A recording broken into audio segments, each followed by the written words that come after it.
wonderful turnout. Could I just ask, how many of you found out about this through the Hidden Treasures program? Nobody? You all found out through other things? Facebook. Facebook. Oh my gosh. And I'm not even on Facebook. Okay, all right, that's interesting. Oh, okay, well that's good. That's good. Because I thought I would let people other than folks in town know about this that were in the greater area. So, yeah, feel free to add chairs to the rows if we need to get more. So this is an amazing turnout. So I'm glad I grabbed a couple extra things from my fridge to feed you all at the end. So there'll be things to nibble and stuff on at the end. Anyway, so I'm Russ Cohen. I'm from the town of Weston, Mass. I live in Arlington, but I grew up in the town of Weston, and so I'm in the same eco-region that Lunenburg is in, and so the plants that you encounter as you're walking around are more or less the same plants that I encounter when I'm walking around. And I grew up at the end of the dead-end street, and my town was like Lunenburg back in the 60s when I was growing up. So there's still a lot of, woods and open space, stuff like that. You're very lucky to have so much open space here. It's wonderful. And thank you to the various groups that are active in preserving open space. I'm very grateful to them. And so anyway, I developed a very strong connection, spiritual you might say, or just love of nature, just playing in the woods as a kid. But my interest hadn't manifested itself in any particular way until I was a sophomore in high school, and my high school biology department offered this mini course called Edible Botany, which I signed up for. And we learned about 20 species of plants that grew around the high school grounds, and we made this communal meal from the plants we learned about at the end of the class. So that was the spark that ignited this lifelong passion I have. So that summer I went to the town library, appropriately. Libraries had an important role in teaching me what I know, and I took out every book I could find on the topic, which for those of you that are my age, you might have heard of a guy named Yule Gibbons.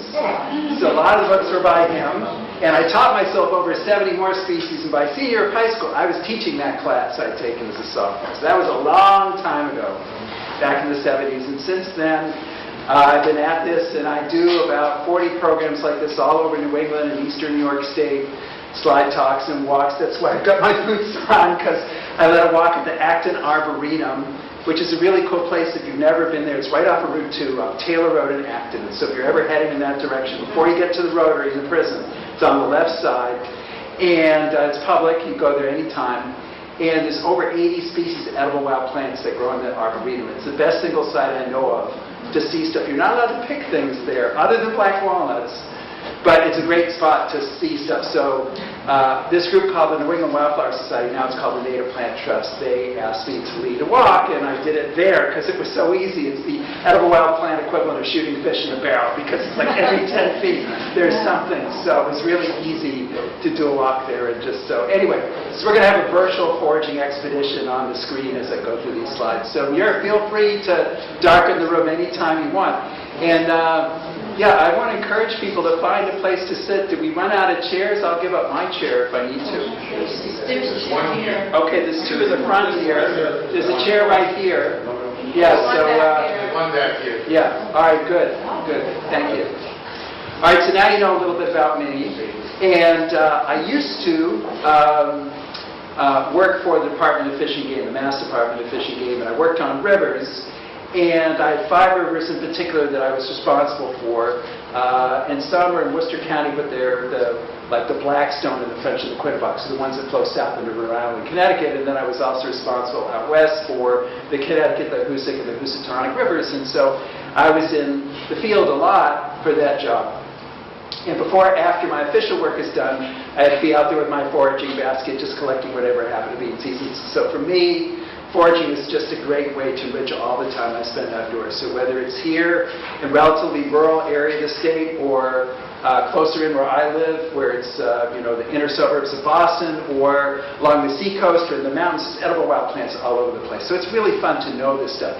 Even if you're not actively hunting and gathering, just to see this stuff as you're walking along, it's like old friends coming to greet you as you're walking along. So if you already like being outside, knowing what you can nibble on just makes it that much more interesting. So that's why I love to share these talks about this subject.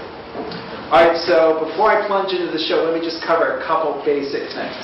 First basic thing is, how risky is it to put a wild plant in your mouth? Could you get sick? Could you even die? And the answer is, the chances of that happening are relatively low. Because, and there are a few exceptions to this, but the vast majority of poisonous plants that grow in Massachusetts and in New Hampshire, in this region, taste horrible. My advice is don't eat plants that taste bad. It doesn't mean that every edible wild plant is going to be delicious straight from the bush or the vine or whatever. It means that, for some plants, you need to prepare them a certain way in order to make them edible. And I'll be covering that when I get to those specific species in the show. But so just remember your taste buds as a backup identification tool. So if you see a plant that you think you remember from the show, you think you found the right thing, you pick it, you bring it home, you prepare it according to instructions, you got a big steaming plate of it in front of you, and you take a bite that doesn't taste good, you might not want to override that danger signal your taste buds might be giving you. You might have made a mistake in identification, okay? So that does not mean that I learned this stuff by just walking down the trail, popping stuff in my mouth and see what happens. Because, I've read books, like you would in a library. And fortunately, I can look at a picture of a plant in a book and then find it in the wild without any problem. And I realize that's an unusual skill. So that's why I do these walks in addition to talks like this. You can see the actual plants and learn what plant communities they grow in and actually get a chance to touch and taste them in the field, and that's the best way to learn. But anyway, you get an idea of what it's like from the show. And some of these plants, I assure you, you will already know, and you're very likely to have these growing in your own backyard. We'll see that in a second. All right. I'm not that worried that anybody's going to get poisoned from plants. Mushrooms, though, are a different story, because unfortunately, we have at least 6 species of mushrooms that are potentially lethal, and there's absolutely no indication from the flavor that there's anything to worry about. So you could have this delicious mushroom meal one day and be dead several days later from liver and or kidney failure. All right. Pretty serious. So, having said that, you can arrange all the mushroom species there are on a line and cluster to one end of those species that are virtually impossible to confuse with anything poisonous, versus those at the other end that even the experts can't tell apart. And as long as you stay at the safe end of the line and you gradually work your way out, you gain experience and confidence. That's how you stay out of trouble. Everybody get that? All right, good. So the May mushroom hunting season in New England is from about the middle of July until the middle of October. That's when you're most likely to encounter edible mushrooms. So we're not really in that time period yet. There are a couple edible mushrooms that you might encounter in the spring, and I'll cover one of those in the show today. But the main mushroom season is in the summer. But there's a lot of good stuff. I mean, since basically the beginning of April, there's been green things to harvest and stuff, and that's how my show is arranged chronologically by foraging opportunity. So it starts in the beginning of the spring, goes through this time period into the summer, the fall, and so on. So that's how stuff is arranged. All right, so I think I'm going to plunge into this show. So if you want to try and make the room darker, I think it might help show the slides better. All right, let's see what happens. Okay, so I have something for you to try right away, and hopefully I have enough. Let me go back and get it here. So amongst all the edible wild plants that are out there, there's a combination of native species, weeds, and invasive species. And so there's some delicious native species out there, and I will cover a bunch of them in the show. The challenge with native species is native species often have important roles in the ecosystem. Animals rely upon them for food or some other important portion of their life cycle. So I encourage folks to use forbearance and restraint when gathering native species from the wild. You want to make sure you don't upset the ecological balance in any way. And so as I get into specific species, I'll go on a little bit more detail about that. But at the other end of the spectrum are these things, the invasive species. So this book came out a little while ago from the agency I used to work for with a couple other partners, and it talks about 66 of what are considered to be the most ecologically harmful non-native plants that occur in Massachusetts. So these are plants, the main bad thing they do is they usurp the habitat of the native species. They take it away from them. So ecologically, they're very disruptive. But if there is a silver lining to the invasive cloud, perhaps it's the fact that some of these plants are edible. So, in fact, out of the 66 species covered in this book, at least 20 of them are edible. And as far as most ecologists are concerned, they'd be thrilled if we all picked and ate as many of those as we possibly could. I'm totally serious about that. And here are some of the species, and I'm covering several of these in the show. And I'm going to start off today by feeding you one right away. And that is a plant that you should know because it's all over this area of the state. And that's this one called autumn olive. So I will tell you a place where it grows. It is not a place at all that I recommend that you go pick it because you endanger your life running out to the meetings. But it's the big intersection where Route 2 and I-190 come together.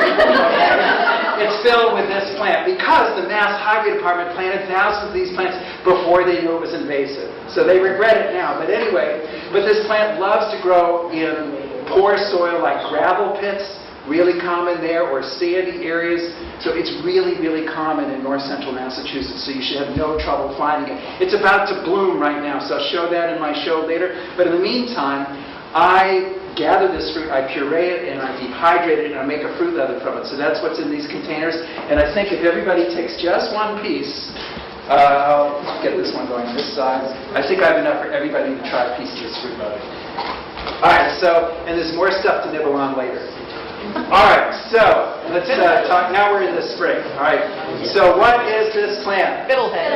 Okay, I mean, it's a fiddlehead, but almost all ferns go through that stage. All right, so knowing it's a fiddlehead isn't enough to know that it's a yummy, safe-to-eat fern.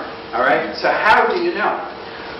Well, let me just say that this is a pretty common mistake that novice foragers make in this part of Massachusetts, or further east where I'm from, is they'll be walking the woods in the spring and they'll see the fiddleheads like that. And they'll say, oh, fiddleheads, boy, that looks an awful lot like what I've seen for sale in the stores. It must be the same thing. So they pick it and they cook it and they bite it and it doesn't taste good. And they say, oh, where did we go wrong? Well, where they went wrong is they harvested the wrong species of fern. I only know of 2 species of fern that taste good that grow in Massachusetts, and only one that's safe to eat quantity, and that's this one. And this is called the ostrich fern. So this grows at the Acton Arboretum, by the way. And let me just say, because they want me to say this, is, once again, you can't pick anything in the Acton Arboretum other than black walnuts, which is a really good thing, as you'll see later. But anyway, it's a good place to at least observe the plants, get a good look at them, and then you can be wandering around looking for places where it is okay to pick them. So I'm going to teach you the 5 ways to distinguish the ostrich fern from any other species of fern. First thing you want to look for is habitat. The typical ostrich fern habitat is alluvial floodplain soil. It's along our river system. So, for example, earlier this month I led a walk along the Hoosick River, which flows through Williamstown, Mass. And we were in the floodplain, and there were thousands of these ostrich fern fiddleheads. So it looked just like this. This photo was taken along the Connecticut River, but I could have taken the same photo along the Hoosick River. So that's the right habitat for it. Then, in the grouping of the ostrich ferns, they're a vase-shaped clump, even at this fiddlehead stage. You can see that. And then the stems have this gouge that runs down the entire length of the stem. It's kind of like a celery stalk. So if you cut it in cross-section, it would form a U shape. And then there are these scales, these brown papery scales that are on the curled-up parts, the crochets that flake off really easily with your fingers. So it's not like a wool, like a cinnamon fern. It's a pain to pull off. All right, and then the last thing to look for, see now you can really see the vase-shaped clump I was talking about before. So this is the stage the ferns are at right now. So if you saw ostrich ferns in the wild, they would look like this. So this is what we saw at the Acton Arboretum today. And so right here are the fertile fronds, the spore-bearing fronds, so that's how the plant reproduces. And if you cut those stems in cross-section, they also form that U shape. So if you remember all of that, and you're seeing all of that, that is only the ostrich fern. All 5 things I just mentioned apply to that. All right. This is a good time to talk about conservation. So ostrich fern is a native species. It could be harmed if people pick it too aggressively. So what I encourage folks to do is pick 1 or maybe 2 of the curled-up parts per clump. That's it. Let the rest grow out. That's a totally sustainable level of harvest. The fern can easily handle that much harvesting. But if you picked every single one, and the fern will hold a couple reserve in the base of the plant, and they come out a week or 2 later, and then somebody goes in and picks all of those, that's sapping a lot of strength from the plant. You could actually kill the fern by harvesting that hard. So I strongly discourage that. So 1 to 2 per clump. And as I was saying, you often find the ostrich ferns with a big enough patch that even 1 to 2 per clump, you're still going to have a lot of them. Now, if you have ever bought ostrich ferns at the store and cooked them up and, the fiddleheads had not been very impressed with them, you might want to take this approach. So this is Beth Basler, a naturalist from Western Mass, who took us to a patch of fiddleheads along the Connecticut River, and she brought her camp stove with her to the fiddlehead patch. And we were eating those fiddleheads 10 minutes after we picked them, and they were truly exquisite that way. So that's the secret. Minimize the amount of time between picking and eating. All right, anybody know what this plant is? Nettle. Oh, very good. I got some ringers in the audience. Yes, this is stinging nettle, a plant that you can recognize in the dark, a plant that you can recognize if you are blind, because you might get stung by stinging nettle. So if you've never been stung by stinging nettle, it's not like poison ivy where you find out a day or two later that you got into it. You get stung by stinging nettle, you know right away. But on the good side, the sting rarely lasts more than an hour, and I'm going to show you the antidote for the stinging nettle. All right, so I took this photo the second week of April. This year it was like a week later, but this is a good stage to harvest the stinging nettles when they're small, when they're only about 6 inches tall. And I'm just taking the top cluster of leaves like that, just that top clump. That's the tender tips on the ends of the plant. So if you're desperate to eat stinging nettle now, you can probably still do that with some young nettle plants, although they're about this tall now. They're better. That's the best stage to harvest them, though. And I can do this with my bare hands, but if you're a novice, you probably want to wear gloves or something to cover your hands to protect your hands so you don't get stung by the stinging nettle. So I'm just, picking top after top after top of the plants. And nettle patches can get rather large, and I counted for you. I found out that it takes 300 nettle tops to, once you do this, once you throw them in a pot like this, and you steam them, which takes about 5 minutes to do this, you end up with about a pint of steamed nettle greens, which is definitely enough to make stuff with it. So that's, and it does, 300 sounds like a high number, but you're doing like, 6 or 7 every minute, so it doesn't take that long to do it.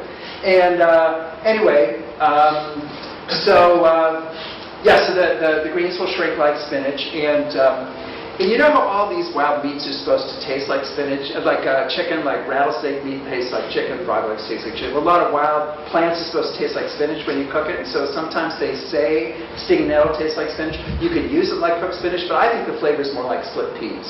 Yeah. But anyway, so you steam it like this, and the steaming completely disarms the plant. In fact, it converts that chemical that caused the sting in the raw plant into a protein. So it makes these plants about 7% protein, plus it's got all kinds of vitamins and minerals in it, like calcium. It's the closest thing I know of to a vitamin pill in the plant world. It's really good for you.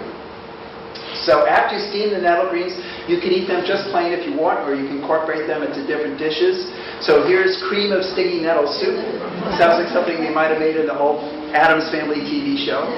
And the recipe's in my book. It's very easy. It's just a pureed soup with the sauteed potatoes and onions, and it all goes into the blender, and that's very good. And then here's the stinging nettle ball. So this is the retro spinach ball recipe from the 1950s, where you use Pepperidge Farm stuffing mix to hold it all together. And that's an easy shortcut, and you get it to come out great. So that's another great way to use the stinging nettles. All right, and anybody know what this plant is? Mint. It is a mint. Now, you know that because it has square stems and opposite leaves, so very good. That's the standard structure of plants in the mint family. Catnip. Catnip, very good. Yes, this is catnip. And catnip occasionally grows wild. It has the opposite effect on people that it has on cats. It's a sedative. It's a tranquilizer. So people will drink catnip tea to relax after a stressful day. And you can use the leaves fresh or dry, either way, to make the tea. All right, so now here I'll do the thank you, because I just remembered. I'm supposed to thank you, the Friends of the Lunenburg Public Library, as a person to help make this evening possible. So thank you, friends. They're in the audience. Okay, now back to the plants. All right, so here is curled or curly dock. We saw this one today at the Arboretum, and it was pretty much at this stage. So this one is a wild cousin of the French garden sorrel. So you can use this one the same way you can make a sorrel sauce from it, a sorrel soup from it. And this is also very good. But let me tell you first how you prepare the leaves. So I will go into the center of the plant and find the tender, youngest leaves that are still unrolling. And those will be the mildest. And I'll just pick a few of those from the center of the plant and use those. This is a very common farm weed, so the edge of a farm you can often find dozens if not hundreds of these plants, and even if you're just picking a few leaves from each plant, You're usually finding so many plants that you get plenty of leaves. And they will shrink like the nettles, but just plant accordingly. And these need a lot less cooking than the nettles, so I will just boil these for 20 seconds. That's it, and that's enough to take any bitterness away. And then it's like cooked spinach, so you can use it instead of spinach in any recipe column for cooked spinach. So for example, spanakopita, the Greek spinach pie with the phyllo dough and the feta cheese, the blanched stock leaves work really well on that. All right, and this plant has two medicinal uses. So one is what I just referred to. This is the antidote to the stinging nettle. So you just grab a leaf and scrunch it up, get the juice out, and then put that juice on the place where you're stung, and it helps make the sting go away. And also the root, it's a big yellow taproot. So the medicinal name for this plant is yellow dock, and the root isn't edible, but it's medicinal. It has several medicinal values, but the one I'm most familiar with is that it helps the body assimilate iron better. So pregnant women, anemic people will take it for that purpose to boost their iron levels. Okay, so this plant is at or near the top of the ecological blacklist. The ecologists really, really despise this plant. And it's a wonderfully edible plant, as I will be able to demonstrate to you later. Anyway, so this is a plant called Japanese knotweed, and it's about 5 feet tall right now. And it grows fast. So the season for picking it just finished 2 weeks ago. It was not that long ago, but and the weather, the cool weather, helped delay the season a little bit. But usually this plant's growing like 4 or 5 inches every day, and you want to harvest it. Well, there's 2 stages to harvest it. So first of all, does everybody know what I'm talking about? Does anybody not know this plant in the landscape? So this is the thing that looks like bamboo. That in the fall, it's all these dried stems that are about 9 feet tall. And remember that spot, and in the spring, like in the middle of April, amidst all those dry bamboo stalks, you'll see these shoots, these sprouts coming up like this. So this is when it's about 1 foot tall, and I call this the wild asparagus stage. And you can just pick the entire shoot and steam it for a few minutes and eat it hot or cold like asparagus. Yes? The shoots, if you cut the shoots, the second shoots that come up, are Yes. they edible also? They're edible, but they're not as good. They're not as Yeah, right. Okay, so sorry, I forgot to put the text up there, so that will help you know what I'm talking about here. Japanese knotweed. And, all right, so we're a little bit late this year for the best time to harvest this plant. But a couple weeks ago, if I'd been out here and give this talk, it wouldn't be too late. But anyway, I made something for you from this plant that you'll be able to eat later. So, so that's one stage when it's like this. And yeah, you look at the dried stalks from last year's plant, and you can see the Japanese knotweed shoots coming up amidst those dried stalks. All right, and that's what it looks like in September when it's blooming. And this is an invasive species, and the ecologists hate it. But the apiarists, the beekeepers, actually like it because their honeybees love to visit these flowers. Anyway, so yeah, did you have a question? Possibly. Well, yeah. I was wondering, is it poisoned in any way? No. Okay. It's never poisonous ever. Or not poisonous, sorry. Do they poison it? Yes! Yeah, thank you. All right, so she's saying, is this plant poisoned? Yes, and because it's a hated invasive species, yes, sometimes people dump herbicide on it. Okay. And yeah, you certainly wouldn't want to eat any plant that's been treated with herbicide. And actually, this plant tolerates disturbance, and it can grow in the gnarliest of habitats. So I wouldn't recommend, for example, harvesting the knotweed that's growing next to the dumpster by the auto body shop. Not in the sun, right? But I also see it in pristine rural areas, way off in the middle of the woods, especially along rivers, because the rivers themselves help to propagate this plant, because when ice out happens in the spring, the big chunks of ice come and they rip out a section of the riverbank that has knotweed in it, and knotweed floats down the current, and then it washes up in another place and starts a new colony. So in places like that, I feel fine about harvesting it. Okay, so, yes? What is the height of the asparagus stage that you want to eat? I'm about to say that. Oh, Okay. All right. So no worries. All right. So anyway, my favorite stage to harvest this plant is what I call the wild rhubarb stage, when the shoots are about 18 inches to 2 feet tall. And I'm picking the fattest sprouts I can because I peel them. So I just cut them at ground level, lop off the top cluster leaves.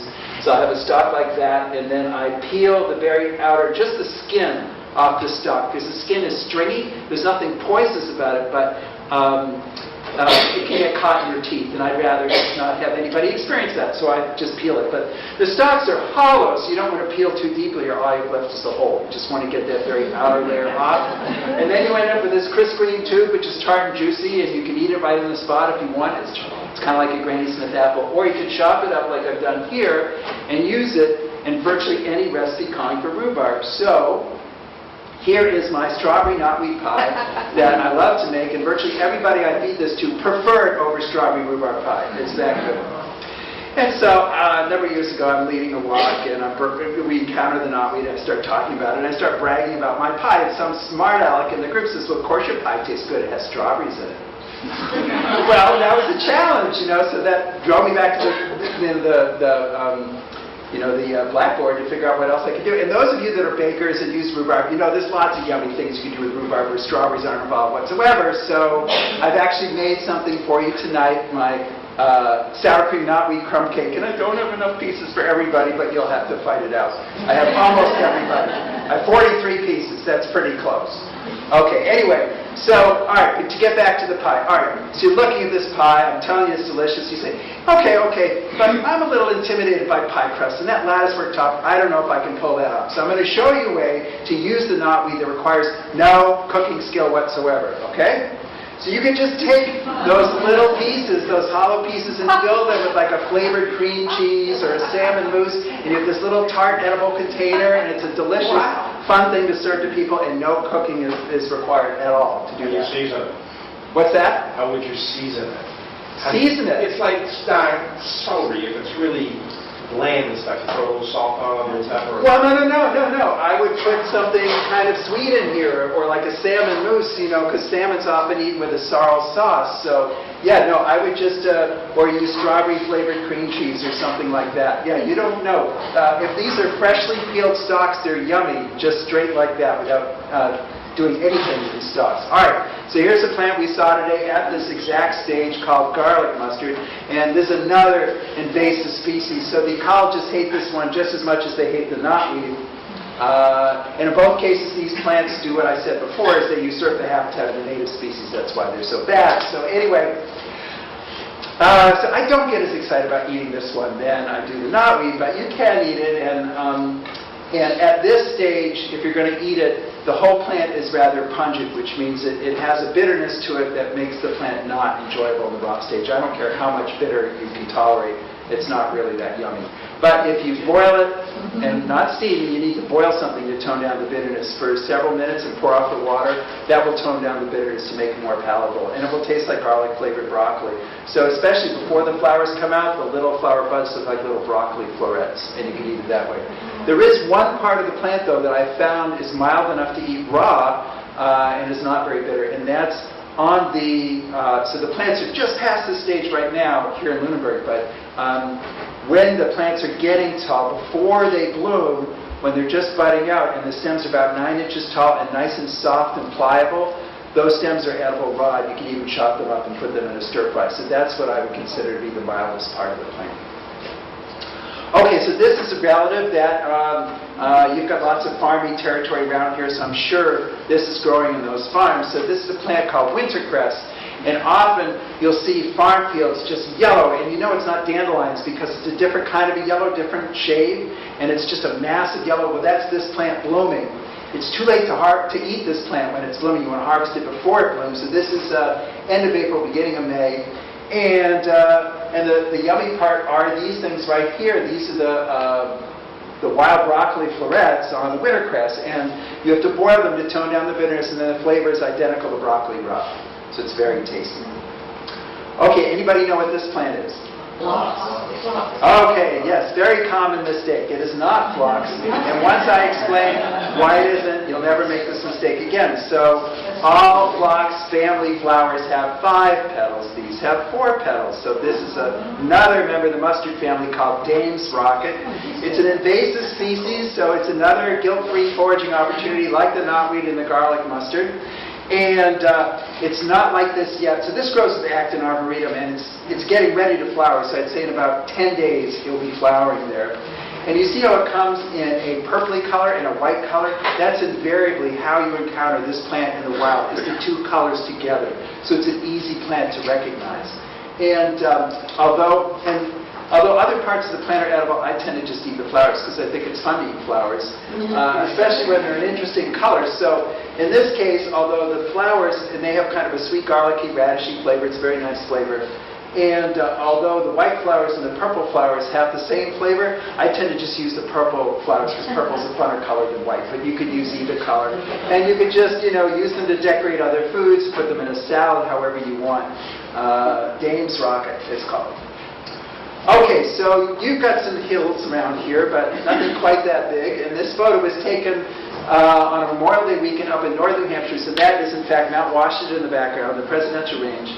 But the point of the photo is to talk to you about dandelions. Dandelions are probably responsible for turning more people off of eating wild plants than anything else. And the story usually goes something like this. It's the spring and you look out in your backyard and you see all these dandelions blooming and you say to yourself, I heard dandelions are edible. I should try them. So you go out to your yard, you pick a few leaves, you bring them indoors, you put a little oil and vinegar on it, you take a bite. It's incredibly bitter. You spit it out and you say, yuck, I'm never going to eat a wild plant again, which is a real shame because dandelion's great if you eat the right part at the right time. So when you start seeing whole fields turning yellow with dandelion flowers, in my opinion, it's really too late to be eating dandelions. You want to eat them before the flowers bloom. And actually, it's those unopened flowers, the flower buds, which I consider the tastiest part of the plant. In fact, they're one of my favorite vegetables, period, cultivated wild. The flavor's like a cross between corn, spinach, artichoke hearts, and Brussels sprouts. So they're really good. And although each bud is small, it's only about 1/4 inch in diameter, if you're going to a place where the plants get nice and large and big, like the edge of an organic farm, I've found dandelion plants in places like that where there are over 200 buds per plant. Yes, it takes a little while to pick the buds up, but if you're finding plants like that, eventually you get all you need to feed yourself, your dinner guests, your family, whoever you're having over. And the way I prepare these is you just get a bucket or a bowl of water out, dump the dandelion buds you picked in there, stir them around real good to get off any dirt or sand or whatever. Then get a pot of water boiling in the stove, throw the dandelion buds in there and cook them for 60 seconds. That's it. That's all they need. And then you can incorporate them into different dishes like soups or casseroles or omelets. But before you do anything with them, before you even put any salt or butter on them, try them just plain. I think you'd be amazed at how good they are. And if you want to eat dandelion leaves, this is the time to gather them. And so when I'm picking the dandelion buds off the plants, if I see any tender leaves in the center of the plant, I pick them too and prepare them the same way. Okay. All right, so here are violets. We saw these today at the Acton Arboretum, so I'm sure you have these still in Lunenburg. So violet flowers are edible. You can candy them, like here, use them to decorate other things. And violet leaves are edible. Violet leaves are higher in vitamin A than carrots and higher in vitamin C than oranges. And the leaves are good fresh or cooked until the flowers go away. Once the flowers have gone away, the leaves get too tough and too bitter to use. So this is your standard, what's called the dooryard violet or the blue violet, which I think is a silly name because these are obviously purple-colored flowers. But anyway, and so there are other violets out there, and they're edible too, but some of them might be rare species that you don't want to pick. So this is the really common one, the one with the purple flowers and the heart-shaped leaves. So if you just eat this one, you don't have to worry about picking any rare ones by mistake. All right, so here's chicory. So this one's a little out of sequence chronologically because the flowers don't come out until the summer, but it's a relative dandelion, so I just dropped it in the show right here. So chicory leaves are edible in the spring and the fall. In the summer, they're way too bitter to tolerate. Spring or fall is fine. And then the chicory flowers are edible. They have almost no flavor, so why use them? Because blue is an unusual food color, so it's fun to just snip the petals off there to get them into a salad. But probably the most well-known edible part on a chicory is the root, and used to make a coffee substitute or additive. And this is all explained in my book, but the process is basically like this. You just gather up the roots, and the big ones you just slice in half, and you basically wash them all off, put them on cookie sheets, roast them slowly in an oven until they're brittle and aromatic, grind them up in a food processor, and then take those grounds and brew beverage from them. And you only need about half the amount of chicory grounds to make the same strength beverage as coffee grounds. And so you make the drink, and if you drink your coffee with cream and sugar and you drink the chicory the same way, it's really, really similar in taste.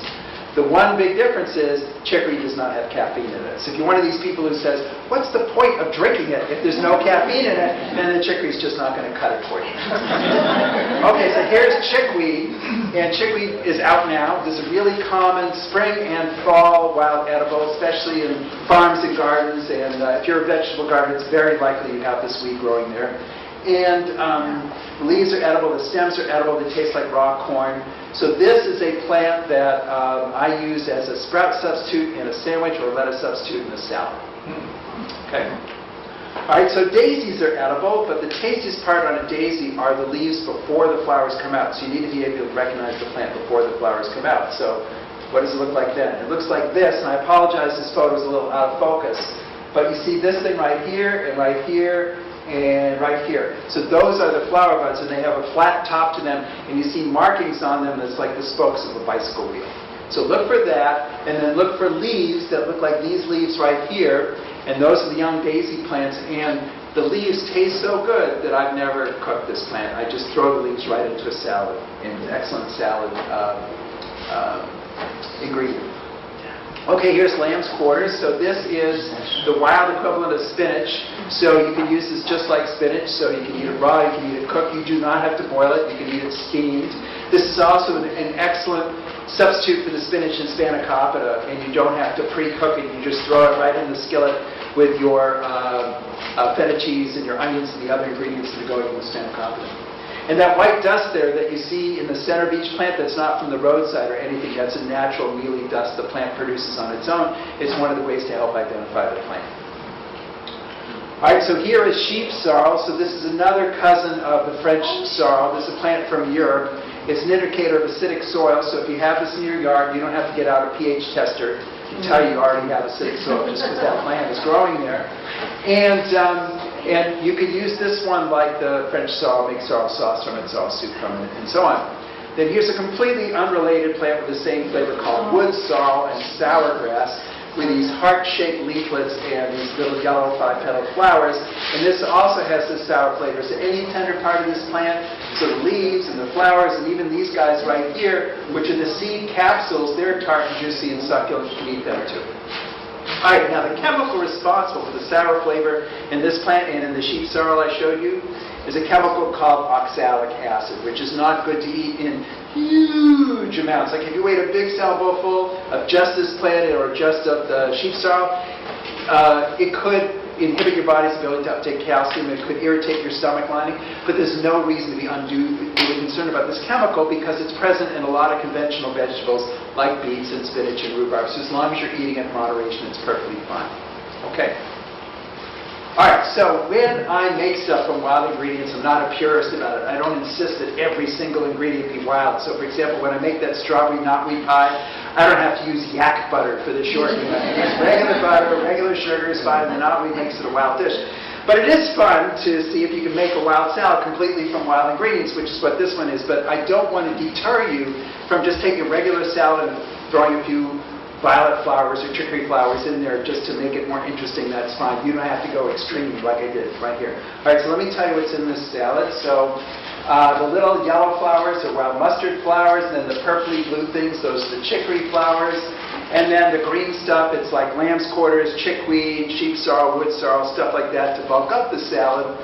And then the little red berries are partridge berries, and then these orange-colored berries are a wild tomato relative called the ground cherry or husk tomato.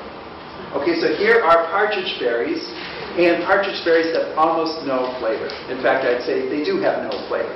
So why use them? Because they're pretty. So I'll put a few on top of the salad, just add that really nice red color. And then here is the husk tomato or the ground cherry, and this is, in fact, a relative of the tomato. And this likes to grow on the edges of farm fields or horse paddocks, stuff like that. So it wants to grow in the sun. And this one's a little out of sequence because you won't find these until late summer into the fall. And then they taste like sweet cherry tomatoes. So you're seeing these increasing amount at farmers markets and farm stands will grow these. And that's just a cultivated cousin, but this also grows wild too. And the wild ones can be just as tasty as the cultivated ones.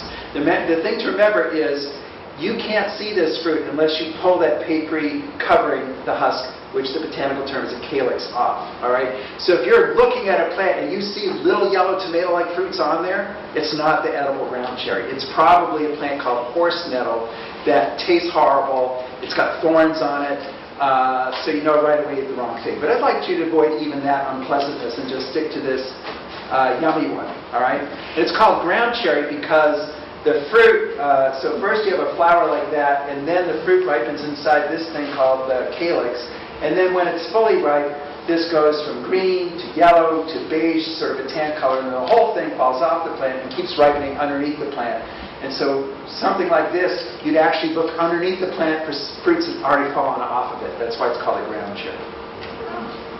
Okay, so I told you that we're going to get to most of the mushrooms later in the show, but this is one that I have to talk about because it's spring and it's morel season, and morels need two things.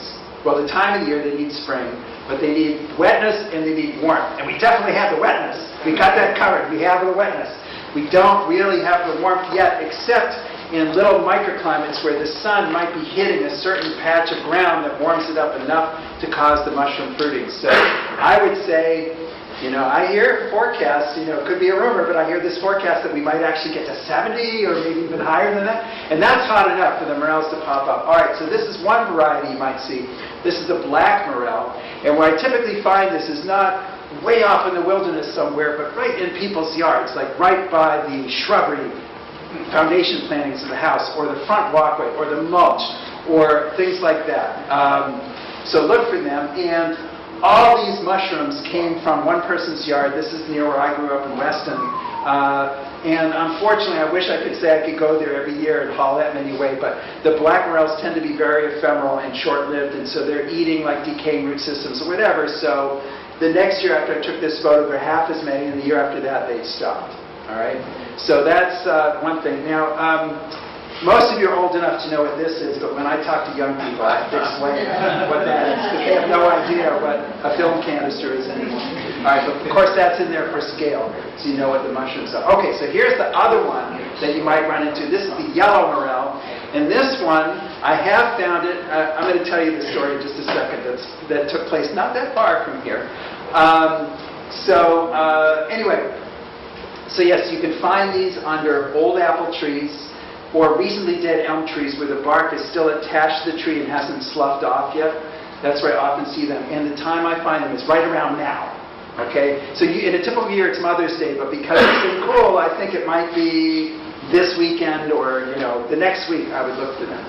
All right, so I was leading a walk a number of years ago in a place called the Delaney Project, which is this flood control project in Harvard and Stowe and Bolton. It kind of is on the border of all those places. And it's a place where people can take their dogs to walk and stuff like that.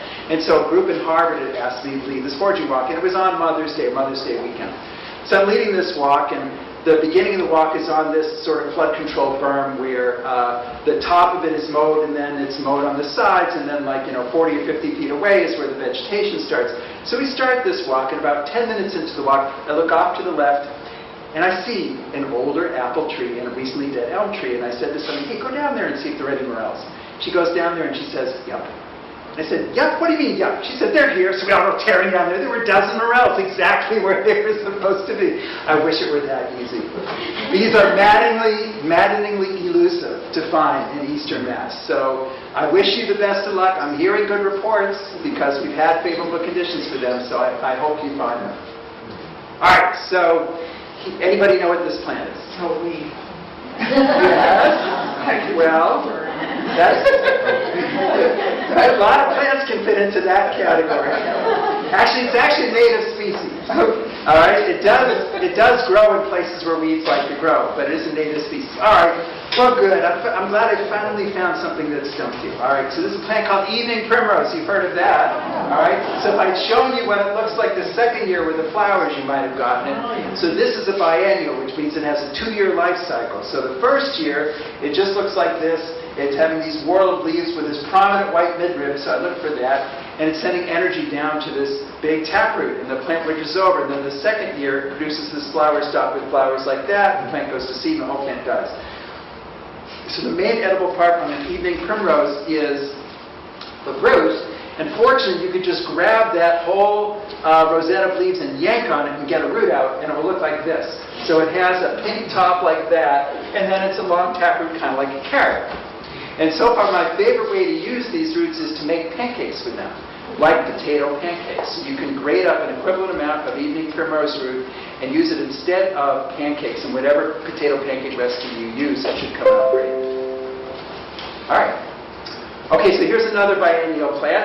And this one, you probably at least know what these burrs are when you get home and you pick them out of your socks or your dog's fur. The guy who invented Velcro did get the idea from those burrs, by the way. So this is burdock. So this is a non-native, non-invasive weed. So this one, definitely, I categorize it as a weed. And this one is, we saw a whole bunch of it today at the Acton Arboretum. It's really common along the edges of bike paths and school ball fields and farm fields and stuff like that. So you should have no trouble finding this. So this is what it looks like right now. These are the second-year plants that are just leafing out. So it's the same deal with this one. The first year, it's just leaves sending energy down to this big beige taproot, and then the plant witches over, and then it starts to do this the second year, and eventually it produces a flower stalk and these magenta-colored flowers, and they turn into the brown burrs, and the whole plant dies. That's the life cycle of a burdock. So if you want to harvest the root, you need to get it between the first and second growing seasons. That's when the max amount of food energy is going to be in there. Unfortunately, though, you can't grab a burdock group of leaves and yank on it and get a root out. It will break on you. So you have to dig the roots out, which is a lot of work. And I don't bother to do that. In fact, I pretty much guarantee that your patience will give out before the root does, because it's very, very long. And so you'd be digging and digging and digging, and at some point you say, the heck with it, and you just slice up what you have. And you might have a length of root that long, and it kept going.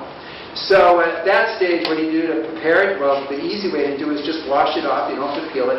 Slice it into half-inch thick piece it and boil it in salted water until it's tender, about 15 minutes, and it'll taste like a starchy artichoke. But as I said, I'm too lazy to do that. Instead, I wait for the second year's growth and for this cylindrical flower stalk to begin to develop in the center of the plant. And that's the part I eat. So what I do is just cut it at ground level and lop off the top cluster leaves, and I length the stalk about that long. So you see there on the left, I gathered all those stalks in about 20 minutes. That's much faster, much easier on your back than digging out the roots.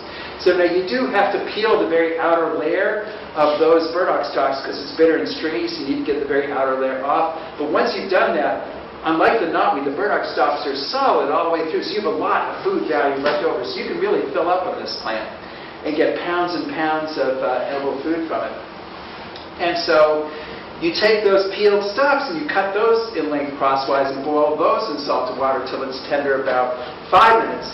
And it's a great vegetable just plain, or it's really good thrown in spaghetti sauce. So it's really good in the dish where ordinarily you would take artichoke hearts and Parmesan cheese and mayonnaise and breadcrumbs and mix it all together and bake it in the oven. It's a spread that you put on crackers. Well, you can substitute the boiled burdock flower stalk grounds for the artichoke hearts in that recipe. It works great. And that's what it looks like. So, and that recipe is on my web page. So I have some handouts in the back, so when we're done, I have some folders back there. There's 3 different color folders. I hope I have enough copies of everybody to get a handout. Hopefully you can figure it out. Maybe you do one per family or something like that. That would make sure there would be enough. And on there is a connection to show where to find me on the internet. And if you click through those links, eventually you get to my recipe page, and I'm pretty sure this recipe's on there. All right, so here's a plant that I'm sure if you've done any bushwhacking, you've encountered this plant. So this is just, mostly it's just a woody, thorny mess. This plant called catbrier or bullbrier or greenbrier. Smilax rotundifolia. And it is a pain, literally and figuratively, to bushwhack through. But anyway, this time of year it has an edible part, and that's the growing tip and the ends of the vines. Is not woody at all. It's very soft and flexible. And all of this right here, you just pop right into your mouth. Even the tendrils, it's kind of tart, so you can eat it raw. So that's the Smilax rotundifolia, which means round leaf in Latin. But there's a cousin to this plant I like even more, and that's this one called carrion flower. And it's like the catbrier, but it grows straight up, and it's herbaceous. It means it dies to the ground at the end of the growing season, and no thorns. And you can see over on the left, it looks like asparagus. So you harvest it like asparagus, you cook it like asparagus, it tastes like asparagus. It's related to asparagus. So why is it called carrion flower? Okay, so here we are cooking some on a camping trip, and you can see these little balls here. These are the unopened flower buds. If we had waited about a week later, they look like that. And if you stick your nose right up to that, it smells like dirty gym socks are rotting. So that's why it's called carrion flower. So if you harvest it before it blooms, though, it's a very tasty plant. Okay, so here's black locust. This is a plant that is officially categorized as invasive in Massachusetts, so it's another guilt-free foraging opportunity. And this one's going to be blooming toward the end of May. So I always think of Memorial Day weekend as a good time, either a week before or a week after to look for it. And these trees get to be 40 or 50 feet tall. And yeah, you see the bumblebee in the center of the photo. We've been told, oh, we got to look out for the pollinators. And that's true. These trees are enormous, and they're covered from top to bottom with flowers. Let the bumblebees fly up in the upper branches. You can pick the flowers in the lower branches. There's plenty of flowers to share in these trees. And the flowers are wonderful. They taste like sweet pea paws, and they smell like jasmine. So they're great for stuffing your face right by the tree. You can pull them off their central stalks, and let's just add them to salads or eat them just plain if you wanted to. They also make a totally awesome fritter in the recipes in my book for black locust fritters. So there it is. And that's really yummy. Okay, so pokeweed is not out yet, but it comes out. The shoots come out at the same time when the black locust is out. And so here's a close-up of what you want to look for. So that's a pokeweed shoot. And so you have to boil these for 7 minutes to make them safe to eat. And then they won't shrink or get mushy on you even after all that boiling. And it's sort of like asparagus, but it's really its own unique flavor, very nice flavor. And you might be saying to yourself, okay, well, there's pokeweed, but how am I going to know that's a pokeweed shoot? There's other things that look like that. And the answer is yes, there are other things that look like that. Well, here's the big favor the plant does you. In a typical situation, this stalk right here, this is last year's pokeweed stalk. So as you may know, pokeweed gets to be this big, with those juicy purple berries that aren't edible, but that's a way to recognize the plant when it's in season, because a lot of times the time when a plant is most easily findable is not the same time when it's mostly edible. Okay, pokeweed is a great example of that, because the mature stage, when the berries are on there and everything, and it's nice and tall, and you can see it at a distance, nothing on a pokeweed plant is edible then.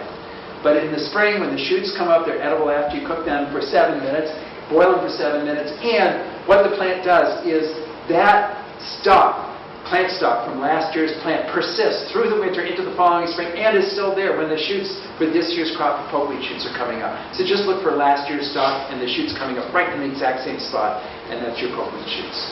Then invasive? No! It's a native plant. Pokeweed, the botanical name is Phytolacca americana. When you hear that, that means American with a capital A. All right? In my book, I think I say it's more American than apple pie, which it is because apples, excuse the expression, but apples are from, Asia. All right? I mean, I'm a big Johnny Appleseed fan too, but I just have to recognize that, they came over from Europe with the earliest colonists. Apples are not native to this area whatsoever. Okay, so milkweed. You see a colleague at a procrastinating forager's dream food because there's at least 4 edible stages to milkweed, and they happen chronologically in succession. So if you mess up and miss a stage, you just wait a while till the next edible stage develops. So this is actually stage number 3. The flower buds when they're in a tight green cluster, and the texture when you cook them is very similar to broccoli florets. So I use the same cooking method for milkweed that I do for pokeweed. Boil anything you're cooking for 7 minutes, and it will not shrink or get mushy on you. So here's the flower buds. And these have been cooked for 7 minutes. Look how well they held up. If anything, they look better than they did on the plant. So yes, you could eat these just plain if you wanted to, or you can incorporate them into different dishes. So there on the left is a milkweed egg puff. That recipe's in my book, and it's like a cross between a souffle and a casserole, and that's a good way to use the milkweed buds. And then even the milkweed pods, when they're up to 1 inch long, the texture and the flavor after you boil them for 7 minutes is very similar to green beans. All right, so that's all great. Okay, but it's important to notice that this is a native species. In fact, it's one of our native milkweed plants the monarch butterflies seek out when they're migrating north from the south, and the females lay the eggs on the plants, and the caterpillars eat the leaves, and so on. So it's really important that we have lots and lots of milkweed plants out there so that the butterflies find all they need to lay their eggs on and stuff. So you might have heard the stories about the decline in milkweed in monarch populations, and that is mostly attributable to the widespread use of the Roundup-ready crops, the corn, soybeans, and cotton in the lower Mississippi Valley. So as the butterflies are migrating north from the wintering grounds in Mexico, they're just not finding the milkweed plants to lay their eggs on because all the former milkweed plants that grew around the farm fields are dying from the herbicide applications. So anyway, But I want to make sure that I am, giving back to Mother Nature that's been so kind to create all these wonderful things I've been nibbling on all these years. So I might have a chance to talk a little bit more about this later. But since I retired from my job at the Mass Fish and Game Department in 2015, I've taken on the role of Johnny Appleseed, but for native edible species. So not for apples, but for things like milkweed and a lot of the other natives that are in the show today. And I'm working on arrangements with land trusts and cities and towns and tribal groups and state and federal agencies to just plant plants in my nursery in appropriate places in the landscape. So I've got lots of milkweed. Just the other day, I potted up 35 pots of milkweed plants that will eventually go off to new homes, and I've got a bunch of flats with the milkweed plants sprouting from the seeds and stuff like that. So I'm trying to make sure there's lots of milkweed out there. All right, and even you, if you wanted to be helpful in a way, so as you're traveling around, as you know, in the fall, you begin to see the, I don't want to mention the specific spot, but I know within 10 miles of here, I've seen places where there are lots and lots of the milkweed plants where the pods get ripe and they split open, and you see the parachute business attached to the seeds in there.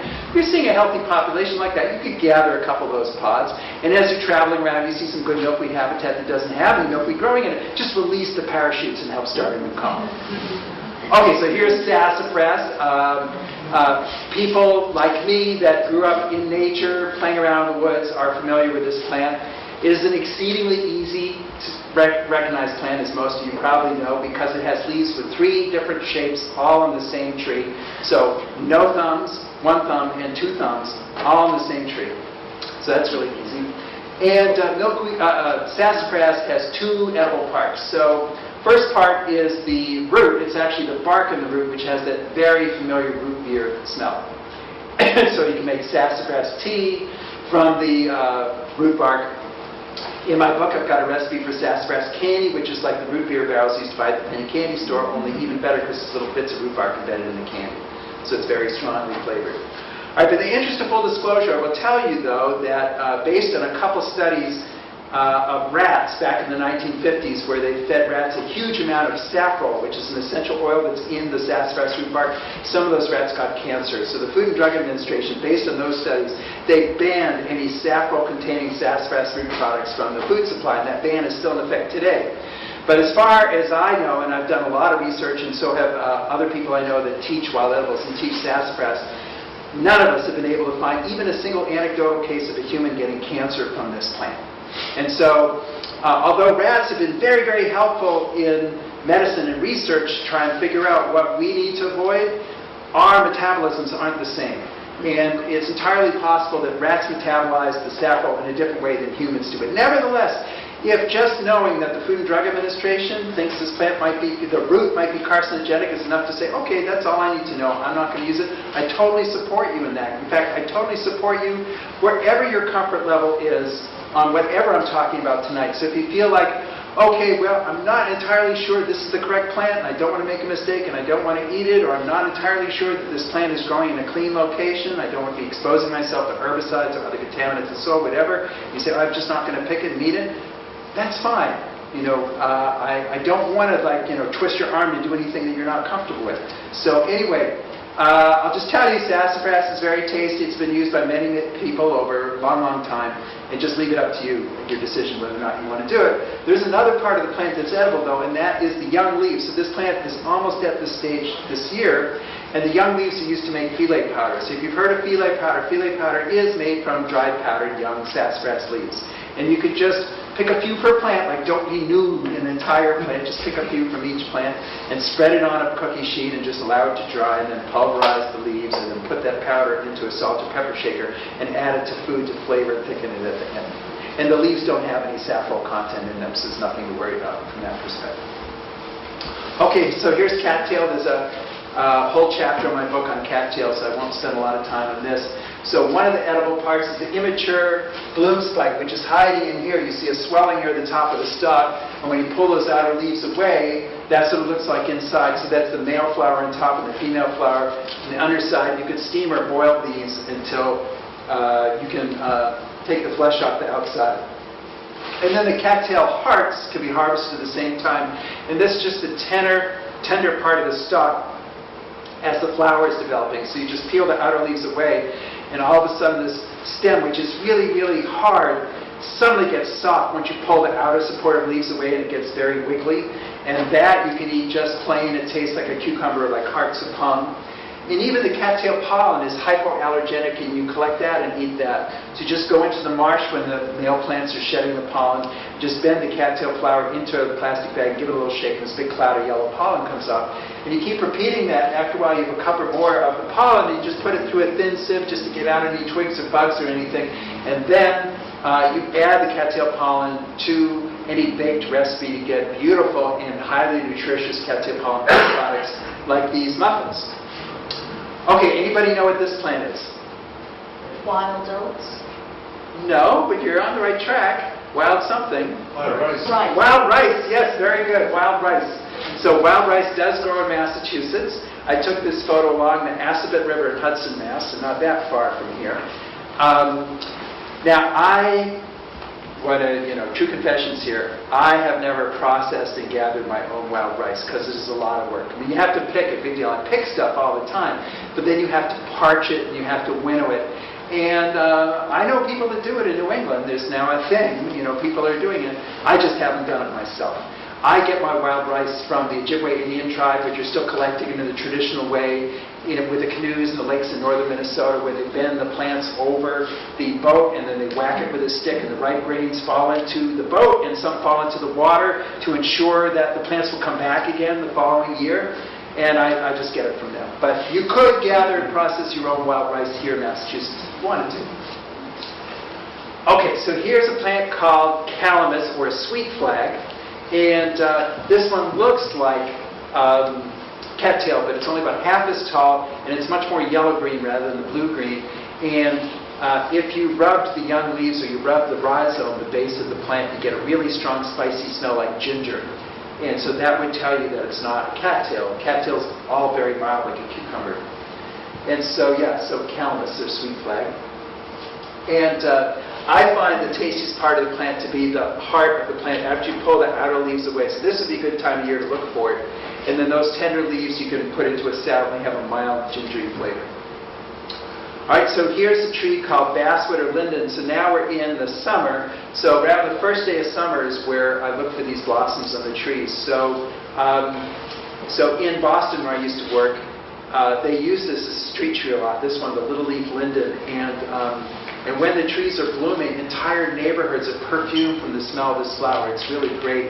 And it smells like lemon and honey together, so very nice fragrance. And these flowers also make a nice tea. The young basswood leaves are edible too. I just used the word basswood. That is actually the native cousin of this plant. So Tilia americana is the basswood, or American linden, and then this is the little leaf linden, but either way, they're edible exactly the same way. And so, so you can make tea from the flowers, fresh or dried, and the tea tastes good and has two medicinal values, soothing to your digestive system and to your mental state at the same time. So that's a nice thing. Okay, so here is Juneberry, otherwise known as Shadbush or Shadblow or Saskatoon or Serviceberry. All the same thing, all in the genus Amelanchier. There are 8 species, at least 8 species of this genus of plants that grow in Massachusetts, in New England, and they're hard to tell apart, and they hybridize, so I don't bother. Just lump them all together. If it's an Amelanchier or a Juneberry, I know it's got ripe fruit that's edible. So the time to spot the plants, though, is when they're blooming, because then they stand out. They bloom early, before the crab apples do in the apple trees, and that's when to notice them in the landscape. Because when the fruit is ripe, it's purple, and that's a hard color to see at a distance. So better to know where the tree is ahead of time, and then go back and check that spot around the first day of summer to look for the fruit. So that's what the fruit looks like when it's ripe. And it looks a lot like a blueberry, but it doesn't really taste at all like a blueberry. It tastes like a cross between a cherry and an almond. And it's actually related to cherries and almonds. Cherries and almonds and the Shadbush are all cousins in the rose family. So this is a great tree for stuffing your face right by the tree. And although they do grow in the wild, this is a plant that's frequently used in landscaping, parks and stuff like that. So one of the places I used to pick it was in a park right along the Charles River in Charlestown, Mass. Across the river from where my office was, I'd go over my lunch hour and pick quarts of this fruit from the many trees that DCR had planted there. And So it's great to stuff your face right by the tree. You can make stuff from the Juneberries in my book. I've got a couple recipes using the Juneberry fruit. And yes, this is a plant that songbirds like to eat too. So this is a native species, and it has an important role in the ecosystem. But the typical Juneberry tree is like 12 feet tall, and nobody's going to go out there with a ladder going up to the top branches and picking every single fruit from the top of the branches. No, you're picking what you can reach from the ground, and the songbirds in their upper branches, and we're all picking out and having a great time. So there's plenty of fruit to go around. Okay, here are mulberries. So mulberries are ripe at the same time that Juneberries are. And I actually like to combine them together, so I'll make Juneberry mulberry strudel is good together. All right, so here is jewelweed. So we saw these plants today. It's a very common native annual plant in damp areas where you're likely to see it. And these plants will eventually get to be about this tall. Right now they're only about 6 inches tall, but eventually they get about this tall. And they have orange or sometimes yellow flowers with a skinny little nectar spur at the back of the flower. And none of that is edible, by the way. So let me talk first about the medicinal use of this plant. So jewelweed has been clinically proven to cure poison ivy for some people. I'm apparently not one of those people. But it does work for some people. And you just take the entire plant. And this year is a good time because it's nice and young and juicy and succulent. Just take the entire plant and scrunch it up, get the juice out, and then put that juice on a place where you either have poison ivy or where you think you're exposed to poison ivy. And if you want that remedy available year-round, what you do is gather up a bunch of those plants and bring them home and throw them in a blender or throw them in a pot with some water and boil it up and take that liquid and pour it into ice cube trays and freeze it. And then you just take an ice cube and put that on your skin. All right? So, all right, the edible part are the seeds, and the seeds are enclosed in these seed pods right there. So that's great.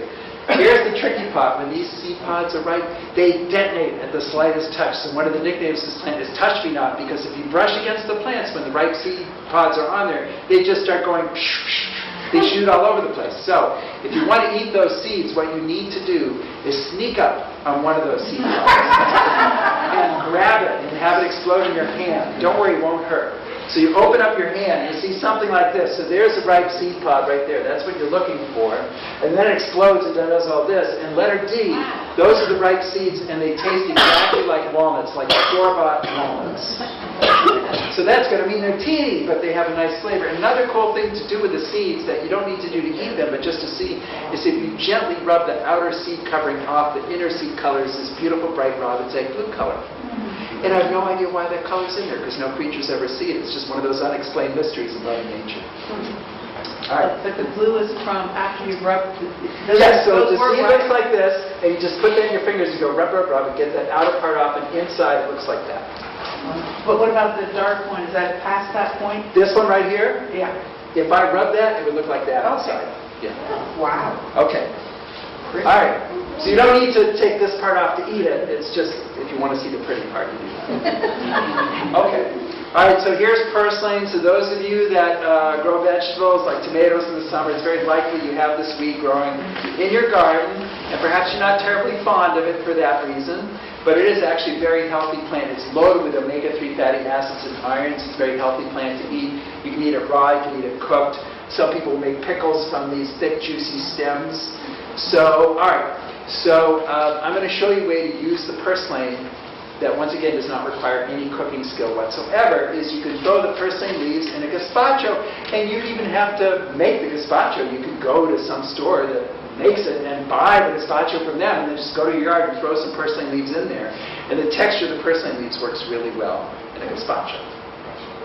Okay, so here's black raspberry, and I don't need to tell you what to do with black raspberry fruit. I'm sure you can figure that out on your own. I will tell you that the neat thing that black raspberry does is what it does during the off-season when it discloses its location by turning its canes purple color.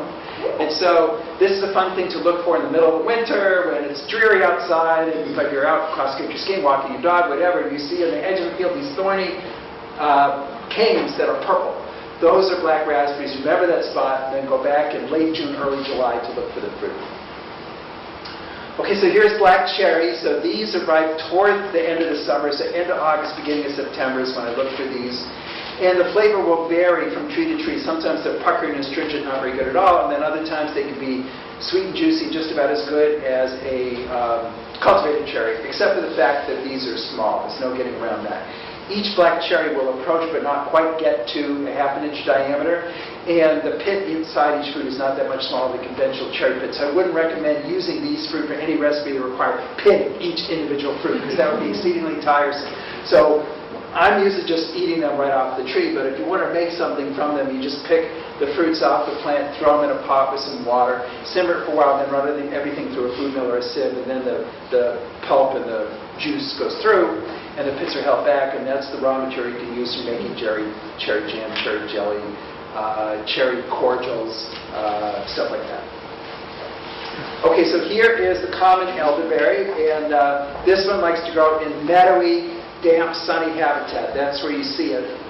And one of the edible parts are the flowers, and some people will collect these flowers and use them to make elderflower water or elder cordials. There's an alcoholic version and a non-alcoholic version of using these flowers.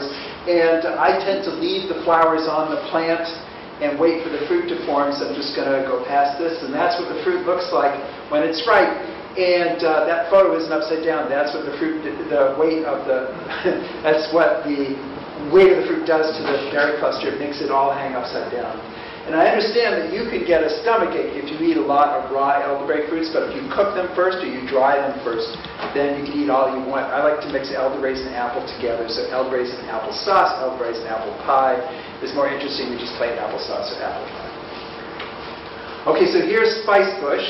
So this is one of the plants I'm propagating from seed in my nursery, and it's really fun. I've got a lot of little baby spice bushes sprouting right now in there. And spice bushes come in male and female, so if you want to get a plant with berries, you need to plant at least 2. If you're lucky, one of those will be female, or the more you plant, the more likely it is you're going to get at least one female that will produce the red berries on there. But this is one of our Native American plants the American colonists turned to make tea from during the Revolutionary War era when they were boycotting British tea. They would just steep the twigs in hot water for a few minutes to get a nice, interesting flavored beverage. And I gather the berries and I dry them and then I pulverize them with a little mortar and pestle, and it makes a savory spice like Szechuan peppercorns or black pepper, so you use it to flavor soups and omelets and casseroles, stuff like that.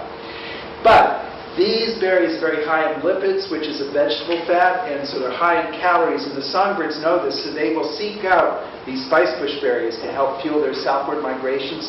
So if you are gathering berries from the wild, it's really important to leave lots of berries on the plant to make sure the birds get all they need. All right, and this is a great plant to consider planting in your yard if, let's say, you've got a damp yard and you've got some shade and maybe a place where there's vernal pools or perennial or intermittent stream, and there's hardwood trees as the overstory. That's where spicebush grows in the natural environment. So if you have that, I think it will definitely succeed. But it's a pretty versatile plant. It can grow other places too. And deer don't like it. So if you have a problem with the deer eating everything in your yard, this might be a good choice from that perspective. So, and another reason you might want to grow spicebush is that it is the host plant, along with sassafras, for this really cool critter called the spicebush swallowtail butterfly caterpillar. So when this thing first hatches, so when this caterpillar is a ½ inch long, it looks exactly like bird poop.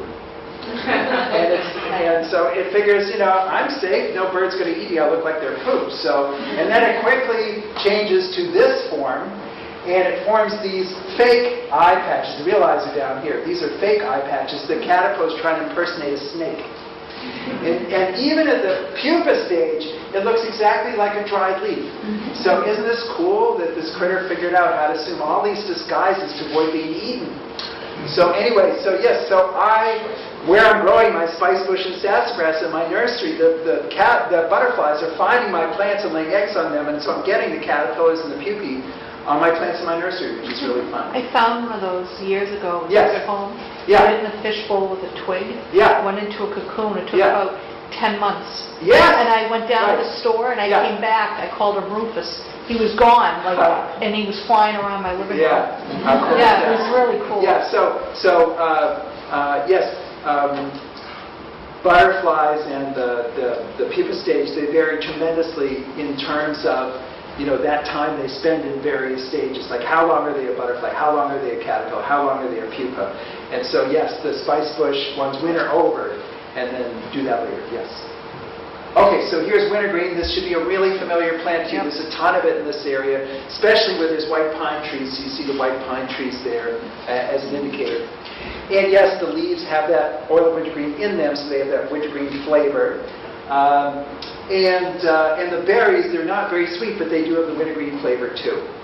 And and these leaves, these tender young leaves are what I consider to be the best for making the tea, and they may not be out yet. I usually look for them in June, so keep an eye on your wintergreen plants and look for those. But if I want to make a drink from wintergreen, to get a wintergreen flavor, I make it from a completely unrelated plant or plants with the same flavor. It's just botanical coincidence. It's got black or yellow birch. And the oil of wintergreen in this plant is in the inner bark. So what you do is you peel the twigs, and then you put the peeled twigs and the peelings in a jar, and you let it sit around for an hour. And then that's what you get on the left side. And I have some in the back for you, and you guys, once again, you'll fight over it and see how much you can get. I have 2 jars of it, so you get a little sip, everybody gets a little sip. And anyway, so do not use hot water. You can't make, and this is true with the wintergreen leaves too, don't try to make the tea the traditional way where you're taking the boiling water from the kettle and you're pouring it on the plant, because oil of wintergreen is very volatile, which means it's easily driven off by heat. So if you try to make the tea that way, your kitchen will smell great and be no flavor left in your teacup. All right, so yeah, just throw it. In the case of the black or yellow birch, you can just throw it in the water and just let it sit around.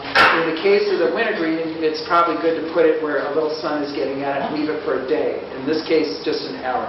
And yes, you can tap any birch tree, including paper birch, gray birch. You can tap it as long as they're big enough, just like a maple tree, and get a sap out of it. So I did this a number of years ago, and I tapped some black birch trees, and I was getting a gallon of sap in an hour.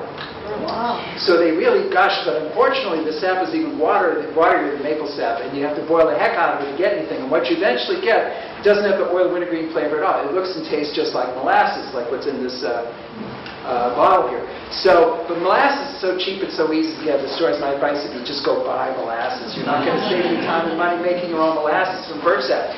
Having said that, if let's say you were camping during the time of the year when the birch sap was flowing, which is around early April, and you were concerned about the potability of the water supply at the place where you're camping, is you could tap the birch trees and get all the pure, clean drinking water you needed that night. Okay.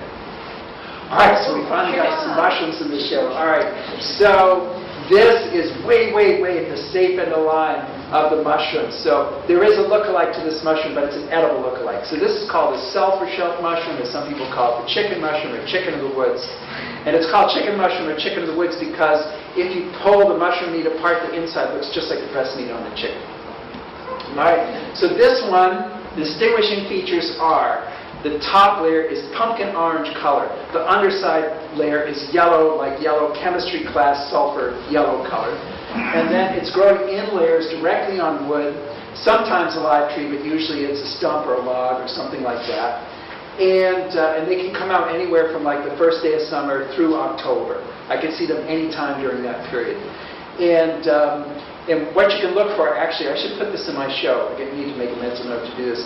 This time of year, what sometimes you can find near an old oak tree is this sort of white, almost like a skeleton, which is a leftover of a sulfur shelf that fruited last year, and it doesn't completely disintegrate.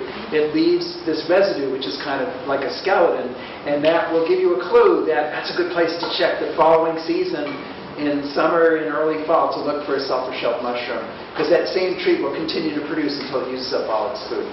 Okay, so growing in layers, and if you look on the underside of the cap, no gills, all right? There's nothing like what you see under the cap in a standard store-bought mushroom that radiate out like the spokes of a bicycle wheel. There's no gills on this at all. This is called a polypore mushroom. It's the family it's in. And so what I will do is just trim the tender flesh on the outside of the mushroom off, and that's the yummy part, especially when these mushrooms are nice and young. I think they're really good.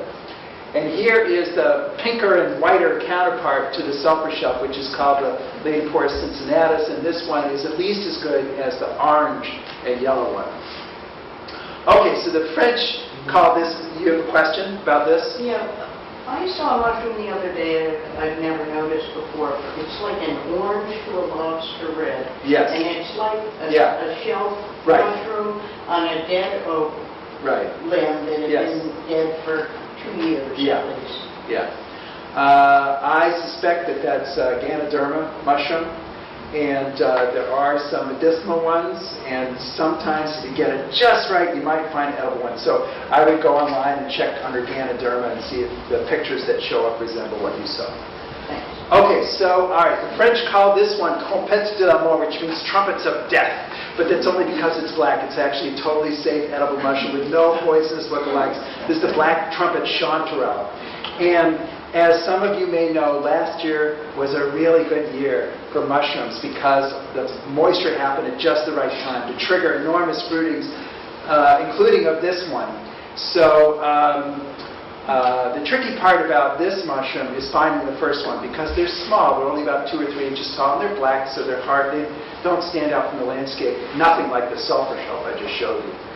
All right, but when you see the first one, stop in your tracks and look around, and often you will see dozens more, sometimes hundreds more. So each individual mushroom is small. If you're seeing patches like that, you can pick a quarter more in less than half an hour.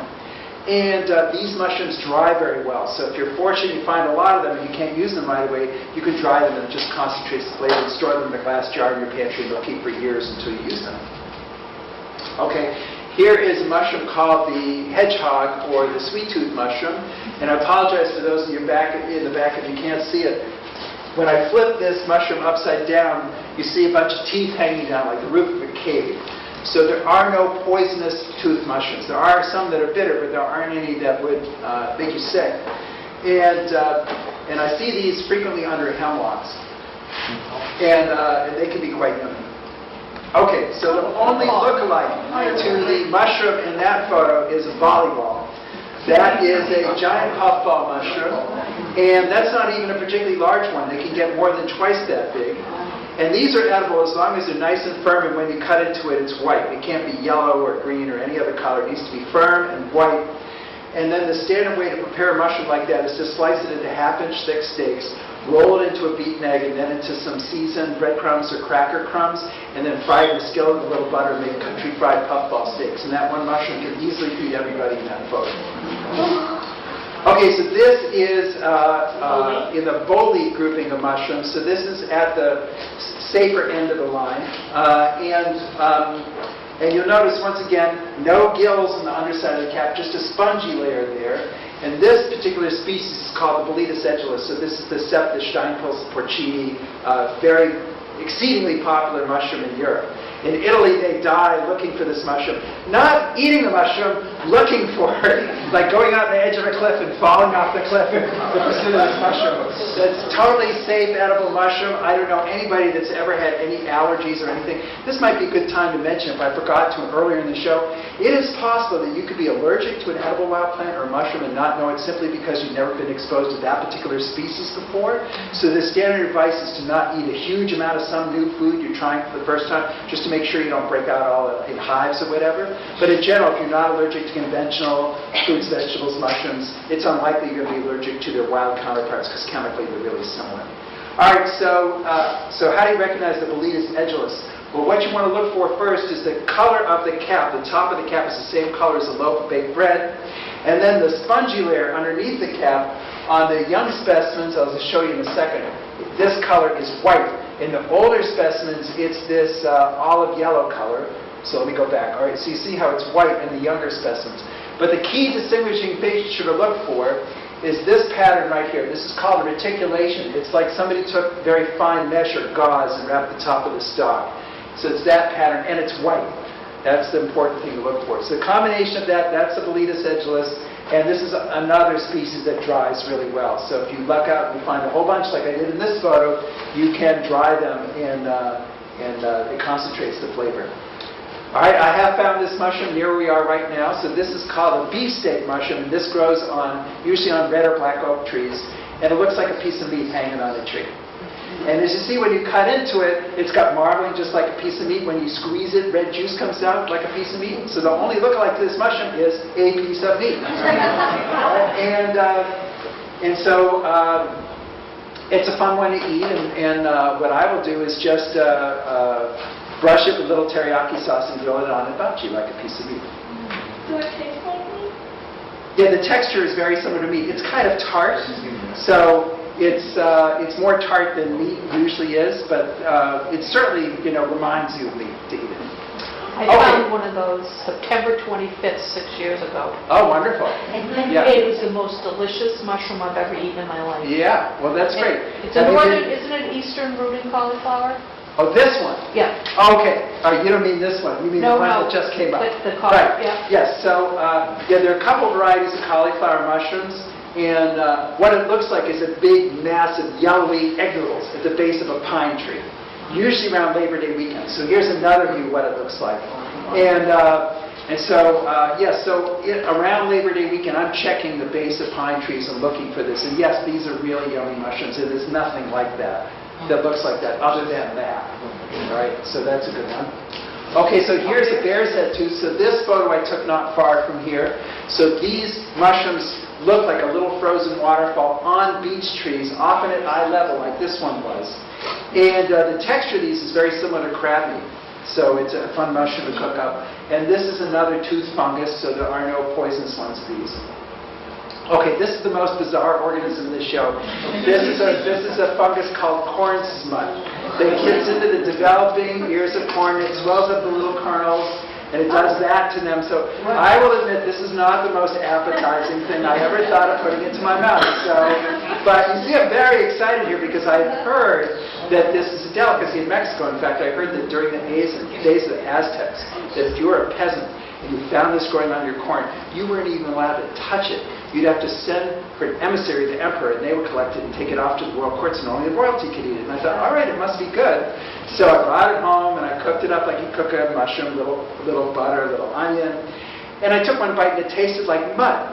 And I thought, what is the big deal about this thing? So I tried once again, and I cooked it in a Mexican style with some poblano chiles, and there was some kind of chemical transformation that happened with the capsaicin, the hot pepper chemical, and the corn smut, and that made it taste good. So that's something. So yeah, so usually when corn farmers get this, ask permission, of course, to the farmer, but usually they're fine with you taking all you want.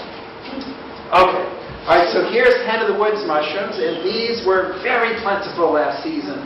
So much so that I finally said, okay, I had enough after picking like my 15th one. It was like, okay, I think, and they kept going, but I had all I could use for the season. So anyway, and this is pretty typical size for them, like a foot or more in diameter, and there's another view of one. So they can range in color, sort of grayish, brownish, tannish, that kind of thing. And they occur at the base of usually oak trees, and the older and bigger the oak tree is, the more likely that you're going to have these. And sometimes you can find as many as 6 of these around one big old tree. And although the mushroom's edible at this older stage, I prefer it actually at what I would call the chick stage, before it's full hen. So this is only about 6 inches in diameter, and the entire mushroom here is edible and very, very tender and mild. So this would be my preference to take it when it's smaller. Okay, so I've got about 15 minutes more in the show, and then we'll stop and we'll sip and nibble and stuff. My whole backyard is filled with that. This? Yes. Okay, well, you're in good shape then. Oh my God, I Yes, thought it right. was poisonous or something. Okay, all right, no, frequent mistake. So, no, this sumac is not poisonous sumac. In fact, any sumac with these tight upright clusters of red berries is not only not poison sumac, it's an edible sumac. That's what poison sumac berries look like. And I took this photo in Boylston, so not that far from here. And they're drooping clusters of greenish white berries, very similar to poison ivy berries, if you know what those look like. All right. So nothing like this. All right. So yeah. So these are edible, and the main thing you do with these, and it's described in my book, is you make a drink from these, and you're getting the flavor off the outside of the berries into some water. So we just explain how to do that. So you pick the ripe fruit off the plant. Whoops, did I leave out? I left out my photo. Oh, okay. So I'm sorry. Pardon me, there's a photo usually in my show where I show you the steps. I'll just describe it for you. So you pick these off the plant, you put them in a bowl of water, and you just rub them with your hands in the water, and you're rubbing the flavor off the berries into the liquid, and the water will turn this pink or pinkish orange color. Fish the berries out, you're done with them. take that liquid and pour it through any kind of a filter like a paper towel, just to intercept any other berries or hairs or anything else that got in there. And then the liquid that goes through you can drink hot or cold, sweetened or unsweetened. I typically drink it cold and sweetened like pink lemonade. And so that's what it looks like. And the entire time it takes from picking the fruit off the plant to drinking the drink can be as little as half an hour. All right, so here are the fox grapes. So this is what the Concord grape, the cultivated Concord grape came from. It's a cultivar of this thing. So these are, I hope everybody here has had the experience, because you have a lot of these in this part of Massachusetts, where in September you walk riding your bike and all of a sudden, grapes, where they are. So follow your nose to the vine and find the grapes and then stuff your face by the vine, which is a lot of fun. And the grapes will vary in flavor from vine to vine, but sometimes they're really delectable, just straight into your mouth. And of course, you can make stuff with them. So yeah, so I'm filling baskets full of these grapes in September in a typical year. And then, that's one fun thing you can do is make grape cheesecake from them. Now, there is another species. So this, I could have taken this photo at the Catholic Church in Clinton, because on the chain link fence on the edge of the parking lot, there's a whole bunch of this species, and this is called the Riverside grape, where it also produces grapes too, and they are edible, but they're not as yummy as the fox grape. They're kind of musky flavored, so you can still use them for jams and jellies and stuff, but they're not really good straight into your mouth.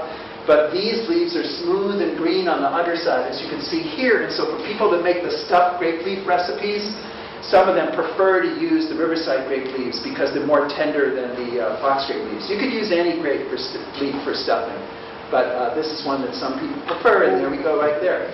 Okay, so here is the common hazelnut, and we also have the beaked hazelnut, this one, which also occurs in Massachusetts, so here is the nut developing inside here, you have the strange thing sticking out like a bird's feet, where these things look like little heads of cabbage, and as they ripen, often you see the nut peeking out, and sometimes this nut falls out, or the entire husk falls off the ground. So if you want to harvest hazelnuts, though, don't wait until they hit the ground, because you will never find them. The squirrels and chipmunks will get them all before you get them. So you have to pick them right off the tree before they're ripe. So here's, and you can see the power line in the background. That's my best spot for picking hazelnuts, is underneath power lines. And I've seen power lines where there are lots of hazelnuts within 10 miles of where we are right now. So I know you have this opportunity. And I don't think it's the electromagnetic radiation. It's the awful sun that these plants are getting in these big, wide, exposed areas. And yes, you see when the husks begin to turn brown like that, that's when they're ripe. And so pick them directly off the plants and then just spread those nuts on a newspaper on the floor of your garage and just let them sit there for a couple weeks, and the husks will turn brown, and then you can pull them apart and get the nuts out of there. What's that? Do you bake them or eat them raw? You can eat them raw if you want. Yeah, you don't have to cook them first. And they are diminutive versions of cultivated hazelnuts, so they're about half the size of hazelnuts you can buy in the store. And you might say, I think I'll buy them at the store. And that's perfectly fine, but I just want to assure you, I've picked hundreds of wild hazelnuts.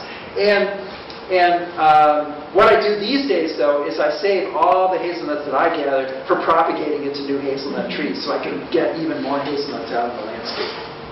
All right, so this is the same photo that's in the handout that I gave you in the back, so I don't need to go into more details about oaks. The handout will say everything that needs to be said.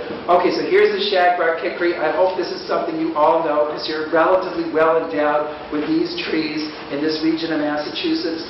And I hope you figured out the appearance of the bark is not a seasonal phenomenon. The trees are always like that. So I always have my eyes peeled for hickory trees in the landscape. And if I see a bunch lying on the roadside that I didn't know about before, I still have those old-fashioned printed road atlases in my car, and I get those out and I mark that spot where those trees are, because I want to remember where that is. Because this is my #1 favorite edible wild plant out of everything that's out there. It's really, really yummy. And so I'm filling my baskets full of the nuts.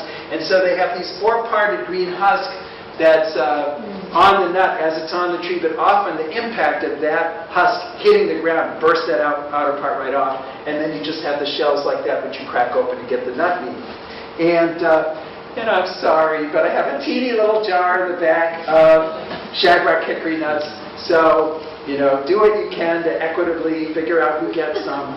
I'm sorry, you guys blew me away. I was expecting maybe 20 people tonight, so I'm very, so thank you. It makes it really fun for me to have such a large group. I just feel sorry for you. I don't have quite enough food for everybody to try everything I brought. Okay, so this recipe is in my book, A Maple Hickory Nut Pie, and virtually everybody I feed this to prefer it over pecan pie. It's basically a New England version of pecan pie.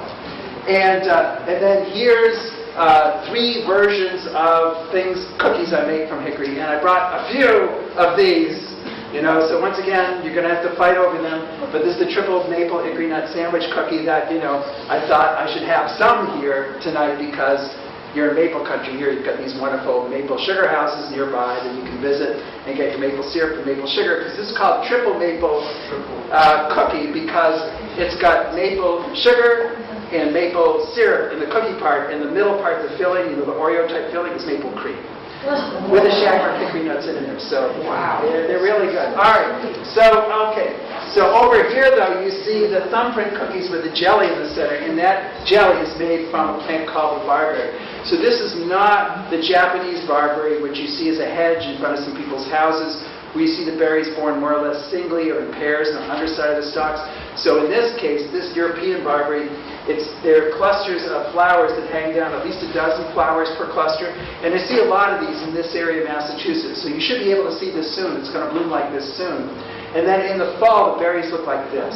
So very different from your Japanese barberry. So I had a woman at one of my walks, and the way that she remembers the difference is that Japan is just one country, and Europe is many countries. So this is a many-country barberry right here, because there's lots of fruits per cluster. And so this makes a really delectable jelly, which is what was in that cookie you saw before. Yes? Which one is the invasive one? They both are. But the one that's really hated, really despised, is the Japanese barberry. This is less hated. So this also is non-native, and the ecologists aren't fond of this either. But this is much less common. Even though it's called the common barberry, it's actually much less common than the Japanese barberry. Taller? Yes, much taller. Okay. Yeah, yes. Oh, thorns. Are there thorns on those? Oh, yeah. Yeah, right. They look familiar. Yeah, there's thorns, and the thorns come in groups of 3s. And so what you need to do in order to not get prickered is I would just grab the end of the branch here with one hand, with the other hand I'll pull these down and put them in my basket. And that's how you don't get prickered. Okay, so here's black walnut. I gave you a handout about black walnuts. I don't need to go into details there. You don't have to pick these off the tree. Wait till they hit the ground, and then they're going to look like that, like old green tennis balls. Then you have to get this part off, which is kind of a messy task. The handout tells you how to do that. And then they look like this. And then the next challenge is to get these nuts open, because they're really hard. They will break most nutcrackers. So you can use a rock, or you can use a hammer, or you can use a vice. Or you could use this device, which I got from a company in Oklahoma. This thing weighs 10 pounds. It's made out of cast iron. It looks like a torture instrument from the Middle Ages. And it exerts a tremendous amount of torque on the nut. And finally, the nut explodes from all the pressure. But this little metal flange that you can drop down over the nut, so the pieces just fall into the tray. And I do have some black walnuts in the back. If you want to try what a black walnut tastes like just plain, I have some jars for you to try those in the back. Yes? Just a point of interest, the hulls are, from the black walnut, are the only way you can make true black. If you dye a yarn with indigo and you over-dye it with the hulls, it's the only way you can get black. Yes, I have heard that. So she's saying that the outer part surrounding the nut on a black walnut, that husk, it's a good black dye. And you find that out when you gather it yourself. Yes, it will stain your fingers. And, I don't care. But you might get tired of explaining to people, why your hands are like that. Just wear gloves. All right, so here are 2 things I baked from black walnuts. So this is one that's in the handout that I have for you in the back, and I have some of these for you. I did another program. I said at the Acton Arboretum, there's a lot of black walnuts there. So I took pity on them, and I gave them some of your black walnut honey squares. So I have fewer for you, but you'll just have to work it out, There's some in the back for you. Okay. All right, so here's groundnut. So I have seen this not far from here, a lot of groundnut vines. And the major edible part are the tubers that are underneath the ground. So they're not tree nuts, they're just potato-like tubers. And you can slice these and fry them in vegetable oil and make these groundnut chips. And then drew some artichokes, which will look like this in September. and the edible part are the tubers, and they're available during the off-season, so from like October through April. So this time of year, the plant's using up the tubers to sprout and grow up, so it's not a good time to look for tubers now, but you can look for the plants, remember where they are, and then go back at the end of the growing season and look for the tubers. That's what the tubers look like. So they can be this mauve color on the outside or this beige color in the edible either way, and you can use those most ways you use a potato. All right, so here is the autumn olive plant. So I will tell you, I'm going to give you a secret about a place where I know where these grow, where I have harvested them in the past, where the Mass Youth Soccer Association building is, whatever, right near all those new car dealerships. Yes. Right there. There's a drumlin, and it's an old pasture, I guess, and there's a whole bunch of autumn olive bushes in that pasture. So that's one place you can see it. There's other places too, but that's one place I know where... all right, so it's going to be blooming soon, and then there's a close-up of the blossoms, and they do smell a lot like sweet pepper bush blossoms. And that's what the fruit looks like. There's a close-up of the fruit. So you see it's got little silvery white speckles on it. And so I just pick, you see how the branches are loaded with the fruit in a typical season. So this is October when I'm harvesting it. And so I just take my bucket or basket and put it underneath the plant, and I just grab the branch and I just tickle it. And if the fruit is ripe, just tickling the fruit will cause it to fall into the bucket or basket. So you can fill up the basket really fast. And then what I do is just take all that fruit, bring it home, and throw it into a big pot like a lobster pot with just enough water in the bottom of the pot to keep the fruit from scorching, like a ½ inch. Then simmer it for a while, put everything through a food mill or a sieve, and all the seeds are held back and all the pulp and the juice goes through, and you end up with this frothy mauve-colored puree, which I pour into trays in a food dehydrator, and I let it run overnight, and what I get is that fruit leather that you ate. So in the past, I've been able to make it without adding any sugar whatsoever. The last couple of years, I've had trouble getting it to be sweet enough without adding sugar, so I think I added like 2 tablespoons of sugar. So not a lot. And still, most of the sweetness comes from the fruit itself. Yeah, so there's what that autumn olive fruit leather. Yes, and you can make wine from autumn olives too. Okay, finally. All right, this is the last slide of the show. So this slide reflects a really successful foraging day I had in Worcester County about 15 years ago. And so I started the day by picking these wild pears down over here, and then I gathered a whole bunch of the shagbark chicory nuts, and then a big basket full of autumn olives. And most of these mushrooms here are those porcini mushrooms, the Bletus edulis mushrooms.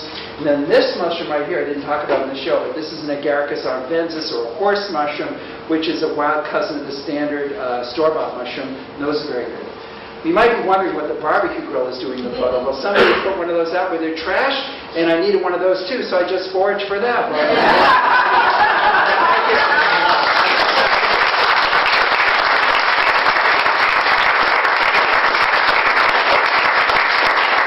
So I'm happy to take a couple questions.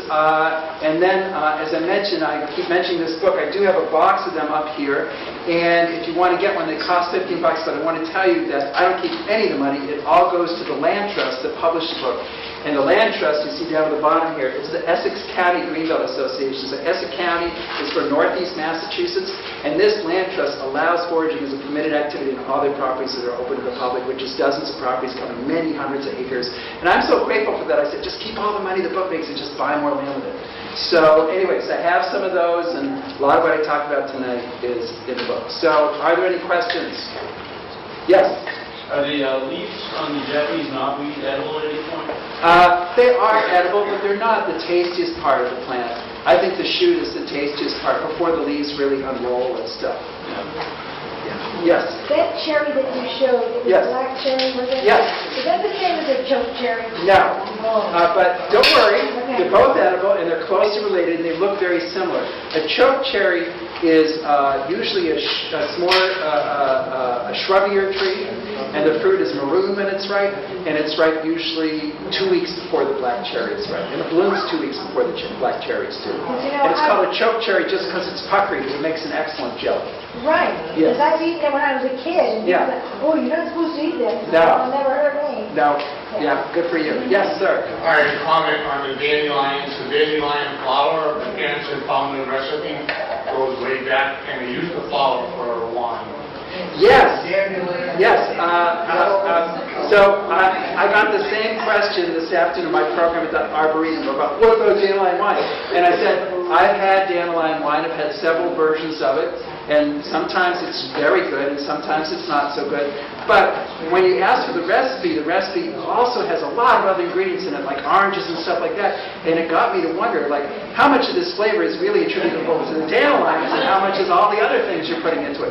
So, but I certainly have had dandelion wine that's quite good, and yes, you make that from the flowers. Yeah. Any other questions? Yes, sir. Is there any edible part of the Oriental bittersweet? No. No. They're studying that one for some possible medicinal uses, but as far as I know, there's nothing on it that's edible. Okay, yes, sir. Wild ginseng? Wild ginseng. Yeah, Yes. any of this area at all? I have seen it. It's not very common, and it's not on my show because it's just a purely medicinal plant. It's not an edible plant. Yeah, but we have it here and there. I heard that you're not supposed to take it away from it. Because it's Yes, it is a protected plant in a lot of places, and so it is possible to grow it. I've grown it in my own yard, but yes, it's not very common here, unfortunately. Yes. Those morel, what they call morel mushrooms? Yes. Can you mistake that for one that's not good to eat? Well, there's a false morel. That I did see one of those this year, and it's a very cool mushroom. The difference between a false morel and a true morel is if you cut a false morel in cross-section from top to bottom, you see all these chambers and stuff like that in it. If you cut a true morel, it's entirely hollow, except for the very outer layer, which looks like a sponge. But the entire interior of the mushroom is hollow. So that's morels are fairly distinctive on that continuum that I described before. They're at the safer end. Okay. But just make sure to research the false morel to make sure that it's not that and you have the right one. All right, great. So thank you so much for coming. I'm going to stay up here, so I'm going to count on you to just work it out. On the drinks in the back.